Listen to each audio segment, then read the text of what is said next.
Okay, it sounded good. All right, so shout out to everyone that's stuck through this whole thing. I'm gonna upload this to YouTube at some point, but I'm going to edit it obviously because this whole first couple minutes is embarrassing, and I kind of don't have that much time right now. So what I was saying was the reason that my tweet was oddly worded when I said I guess I'm signed to Capitol Records is because I've been signed since November, right, of 2016. And the reason I didn't announce it, and thank you for all the messages I've been getting, the reason I didn't announce it is because it's not real to me until the paperwork's executed and the advance is paid. So finally that all happened last week, and that's why I sent the tweet out. I don't know if you follow Ted Park, but he announced it a while ago. To clear any confusion, it's an artist deal. It's not a DJ Payne 1 deal. The way it's structured is that, I guess it's a production deal. He signed to me through the production deal, through me as a producer, and then I'm signed to Capitol. So we're both signed to Capitol. He's the artist, I'm the producer. So it's not like you're going to see a DJ Payne 1 We the Best type of album on Capitol Records. It'd be cool. I mean, you know, let's make that happen if it's able to be done. But that's not what this situation is right now.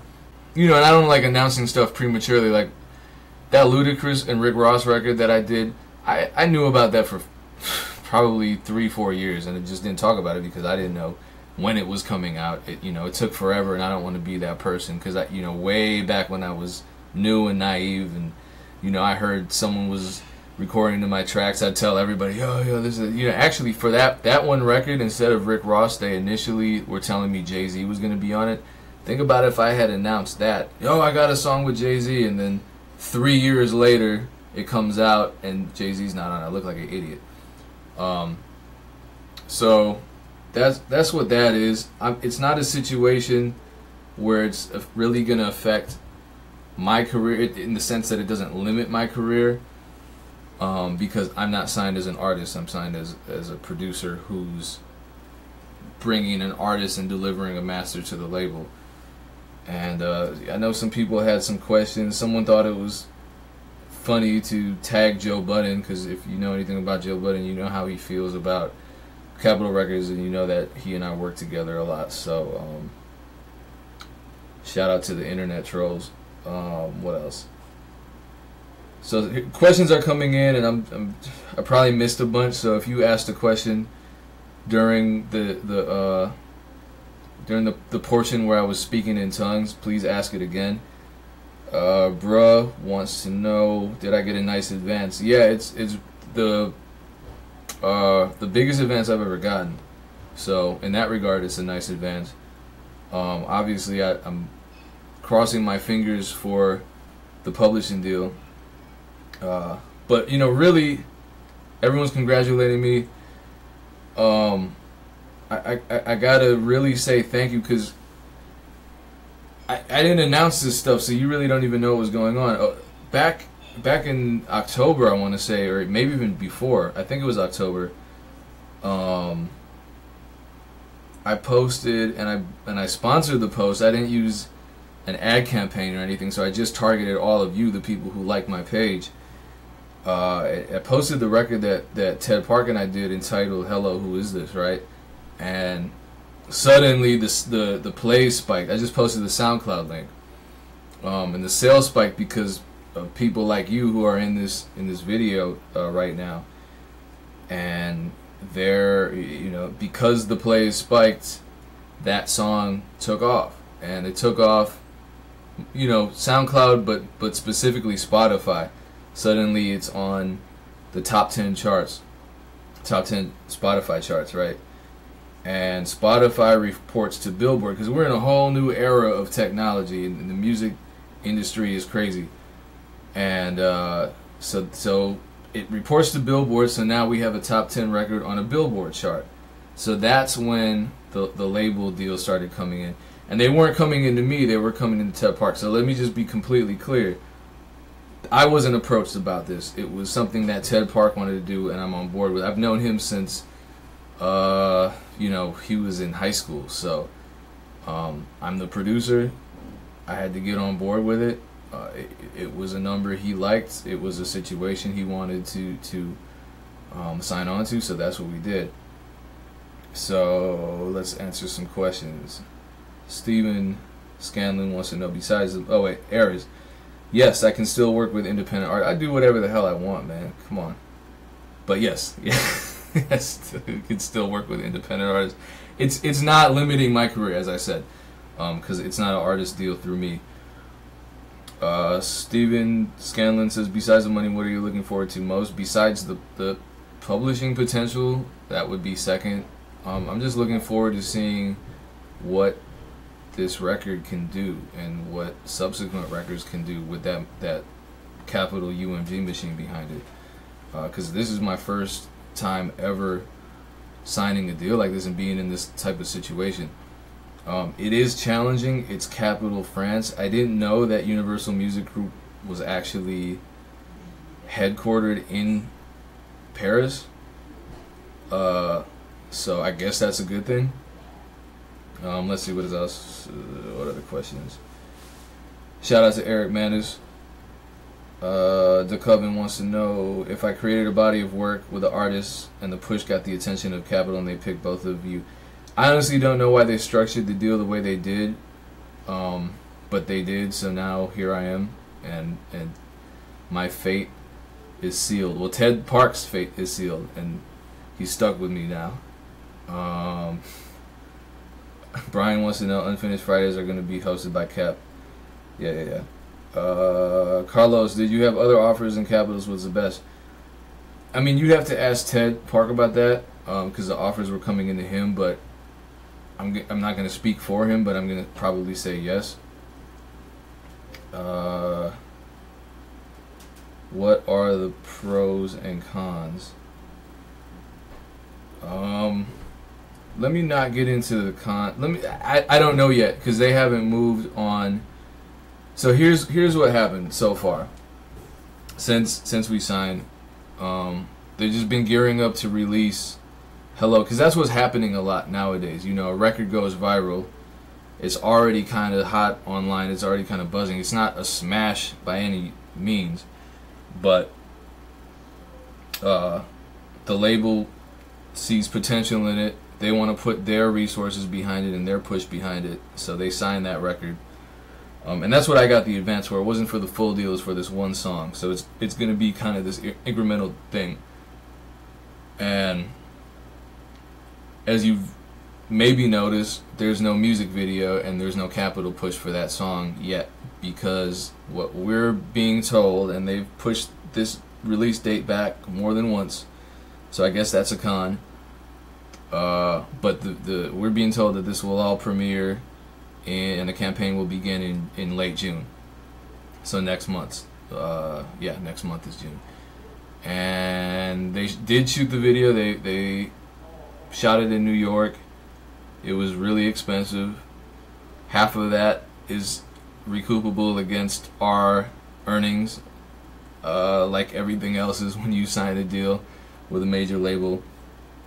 So I really can't tell you what the pros and cons are yet until I know what is going on with the campaign and seeing it actually implemented.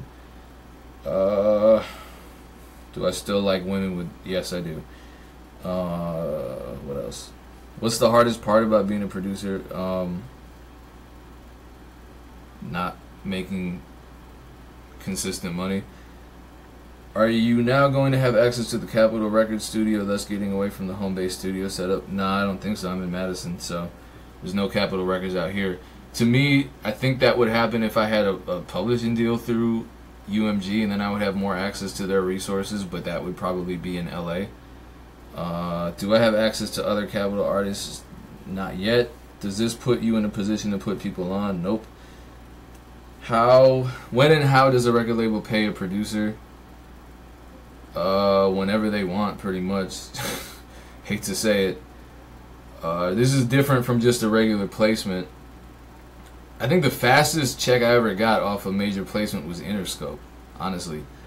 But now I'm in the Universal system, so things have been working out pretty quickly. Like if it's Def Jam or if it's, you know, any of these labels that are under the Universal Music Group umbrella, it's been pretty fast. But it's a matter of It's a matter of months usually. Some people don't get paid for many months.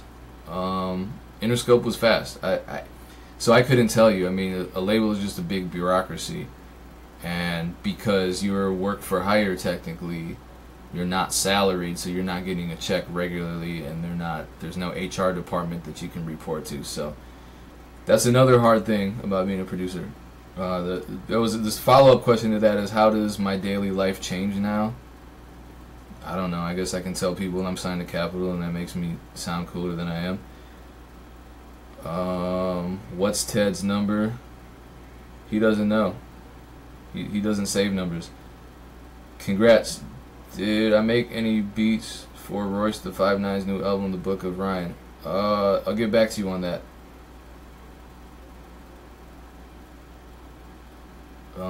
Who do you have your eyes on at Capitol to work with? I actually sent Capitol a list of people I thought would be dope for the remix. Obviously, Lil Yachty was on it because I think the song fits him. But I gotta get back to you on that too, because I don't really know what access they're going to give me, especially on the Capitol Records American side. Let's see what else. As far as collaborating with other producers go, do you now need to go to the label for approval? Nope. No, I do not. I just collaborated with a couple producers last week. Gerald says, so it's like a Macklemore and Ryan Lewis deal. No, I don't think so, because they're a group. I guess I don't know what their deal is. I don't know how their deal is structured, so I can't answer that question. Let's see.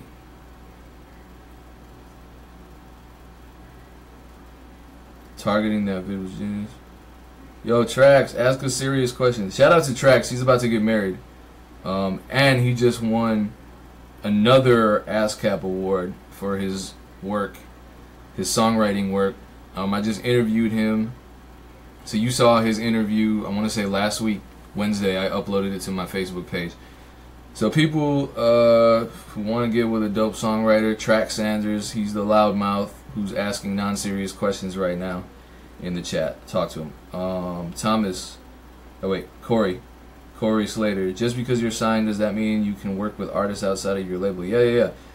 I will keep saying this. This does not limit me. This deal does not limit me as far as who I can work with, who I can produce with, collaborate with, what I can do on social media.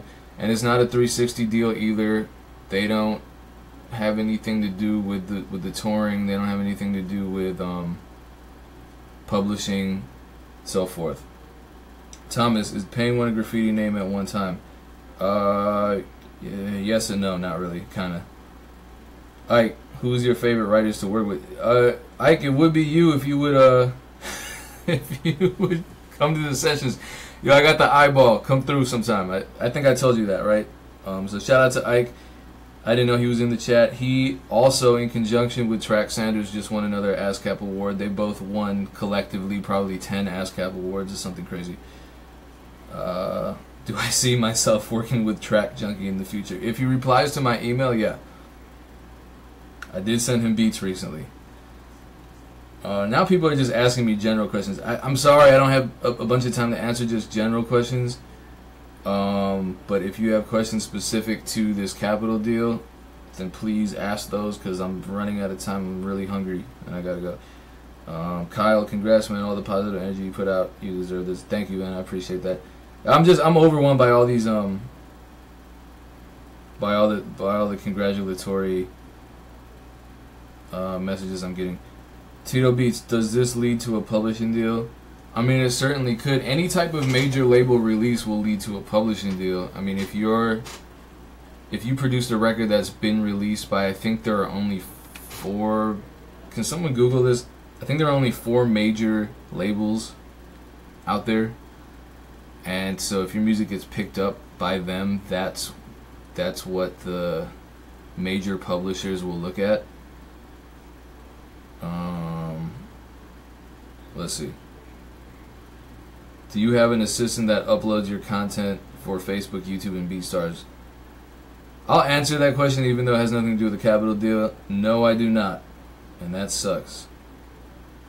Do I think I'll be asked to scale back on sample-based production for Capital projects? That conversation didn't come up, but I don't know. You got to listen to Ted Parks' music. This is Jimmy's question, Jimmy Sampson. You got to listen to Ted Parks' music. I don't know that he's ever, at least not in the last 5 years, rapped over a sample-based beat. Maybe he does. I don't know. David asking me about the sandwich. Yes, Darrell is still making beats for me. He's my ghost producer.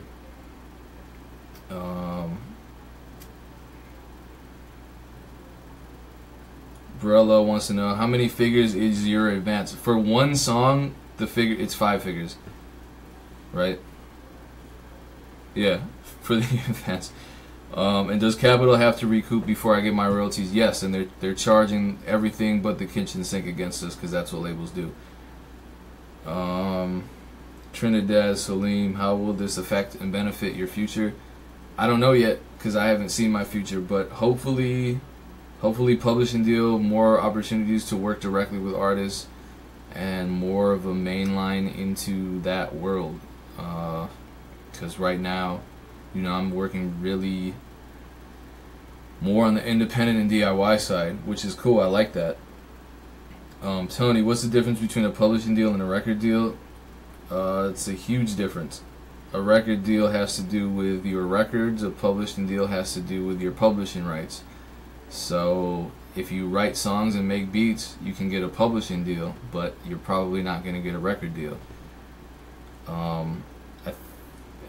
I think probably your question stems from you not knowing exactly what publishing is, so I would suggest learning about publishing because it's super important. Aaron Johnson, will you combine all your recent Unfinished Friday samples into a new download? Yeah, you know, and I've been meaning to do that for a while, but I'm going to do it shortly. I'm going to have more stuff coming out. My instrumental album's coming out soon. I'm going to probably within the next couple months release 2 loop and sample kits, all royalty free. One is going to be through FL Studio Music, you know, because always, you know, shout out to FLSM. And I think I'm going to release like a premium version with more royalty free samples, but it's not going to be some.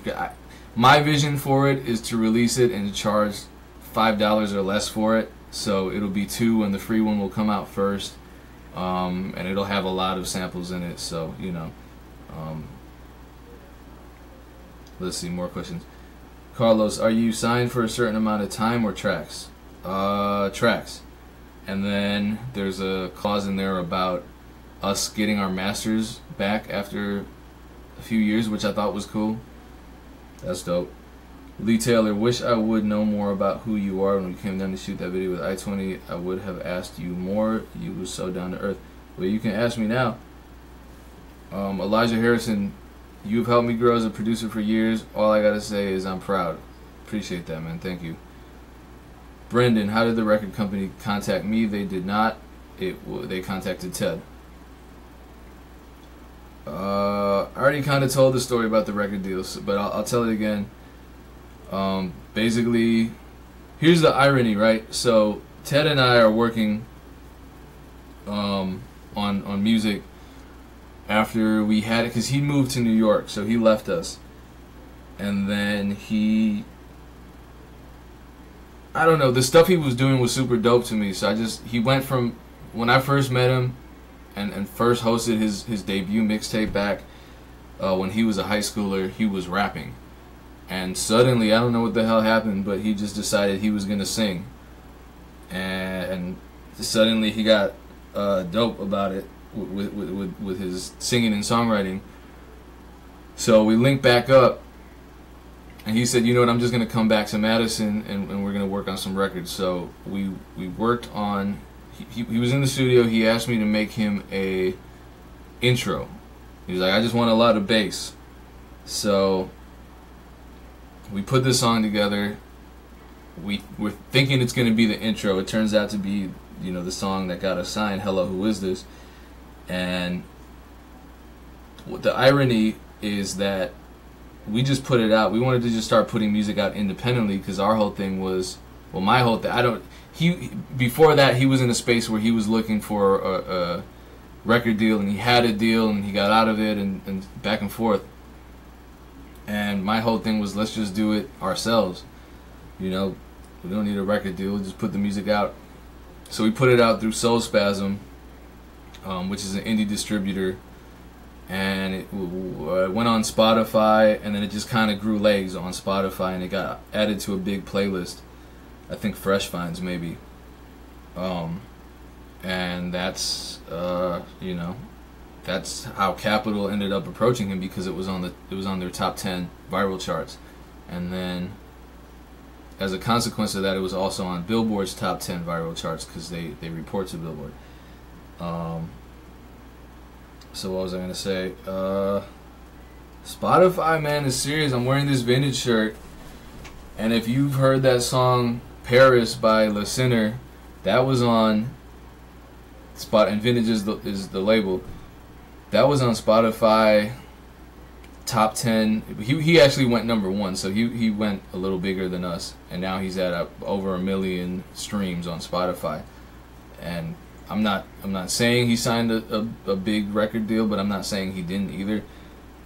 So maybe more news on that, but we just dropped some music. Shout out Vintage, shout out Repstar. They're out there in Sweden, but check that out. Just and I say that to say this: these new avenues for artists that are free, pretty much. I mean, it costs a little money to put your music on Spotify, but these new avenues, this is what's getting people attention nowadays. It's getting them signed, it's getting them fans, it's getting them touring. So it's a really interesting time that we live in. As musicians, we can do a lot just on our own, using the resources that we're already familiar with. Everyone knows what Spotify is. Everyone knows what YouTube is. Everyone knows SoundCloud. So that stuff is really worth looking into. Bean wants to know if I'm taking Soul with me. I'm not going anywhere. I was just talking with Soul. Will Ted Park and Soul have a song together soon? Yes, they will. Do they know each other? Yeah. Actually, when Soul and I were on tour, we went to New York, and we stayed. Shout out Mark. We stayed with this guy Mark in Brooklyn, and that was Ted's friend. So he hooked that up. So we all stayed in the same house. Trying to look. I might have to go soon. I'm starving. I know you talked about this. Maybe Ill Mind. But are you more about building artists or getting established? I don't really see a difference between the two. You can do both. Steven wants to know, he's in Cedar Rapids, Iowa. What would be the chance that I'd be able to bring a local artist up and record as well as get some production? It's a pretty good chance, man. Just contact me. We work out of Underdog Studios with Rickaby, so let me know, man. He's really, really reasonable. So just send me an inbox. Aaron, I'd like to get verified on Spotify one day, but other people have the same name as me. What would you do if you were in my position? If you have an extensive catalog already on Spotify, then I don't know. If you don't have an extensive catalog on Spotify, I would just change my name or my spelling of my name or something to make it a little more unique. What else? Will I be working with Drake? I don't know, man. But shout out to Block. Drake is not on Capitol either way. Let's see. Trinidad, are they asking me to release any projects? Is Capitol asking me to release? I guess he's asking, are they asking me to release my solo projects? They haven't even released our single yet, so I'm not going to get ahead of myself with that kind of stuff. I have no idea. Also, is being on an independent, this is Aaron Johnson asking, is being on an independent label or an internet-based label a waste of time?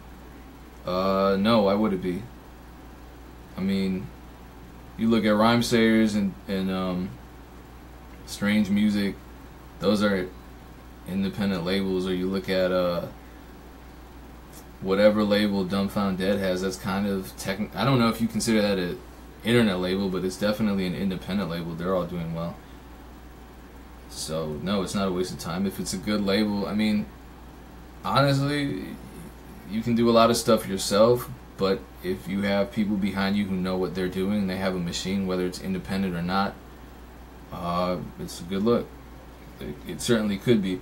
Ronnie Phillips, can you put Madison on the map or give us a real hip-hop radio station? That's a lot of pressure. There is a hip-hop, well, it's an old-school hip-hop radio station called The Boombox, and I think they're moving to a broader frequency or something, but they're out in Sun Prairie. So shout out to Rel Connor and Shaw and Corey and Stack Trace and all them. Let's see. Oh, Brian wants to clarify. He was saying more about about a nobody putting all their energy into building an artist, or more for selling beats to whoever.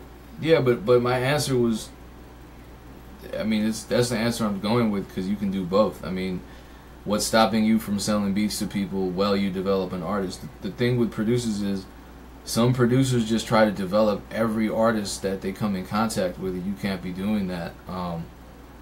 You get burned out. You'll start hating people, you know, because people are gonna let you down. You can't see an artist that's dope and think, I gotta develop him. I'm gonna devote all this energy into this artist, and then they turn around 6 months later and just say, oh yeah, I'm falling back.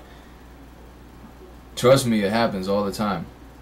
So my advice to producers is, you gotta brand yourselves, learn about the revenue streams available for you, take advantage of those, and just educate yourself, because you don't want to be in a position where you feel like you're dependent on these artists, rappers, whoever, for number one, for your brand, number two, for your livelihood. That's a terrible position to be in. You don't want to be in that position.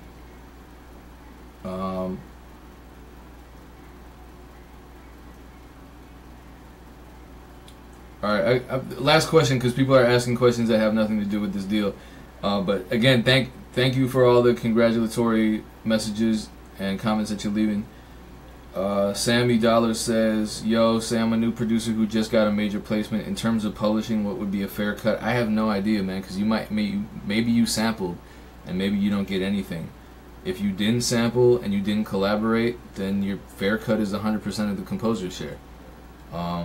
The beautiful thing about publishing is it's pretty straightforward. It's also negotiable, but if it's your record and you are the composer, then you're entitled to 100% of the composer's share, which is 50% of the overall record. You know, and don't forget that. Don't let people try to hustle you and finesse you out of that. Terry Smith. Okay, here's something that's kind of relevant to what I said. Could I shed some light on a few revenue streams and opportunities? I mean, there are a million. I probably take advantage of 15, but I'm just saying, if you're selling beats online, that's one. If you're uploading those beats to YouTube and you're monetizing your videos, whatever the content in the videos are, that's another one. Content ID on other people's videos, if you produce the records and they're not paying you for it, that's another revenue stream. Sync licenses, that's another revenue stream. Cue sheets, that's another revenue stream. Major label placements, another revenue stream. If you DJ, that's another revenue stream. If you have a podcast, that's another revenue stream. If you're monetizing your SoundCloud or your Facebook, which I think might be possible now, that's two more revenue streams. So shout out to everybody. Thank you so much for bearing with me with the technology. I'm gonna go eat, but I definitely want to be taking advantage of Facebook Live a little more in the future. So I'm gonna hit the drawing board and figure this all out moving forward.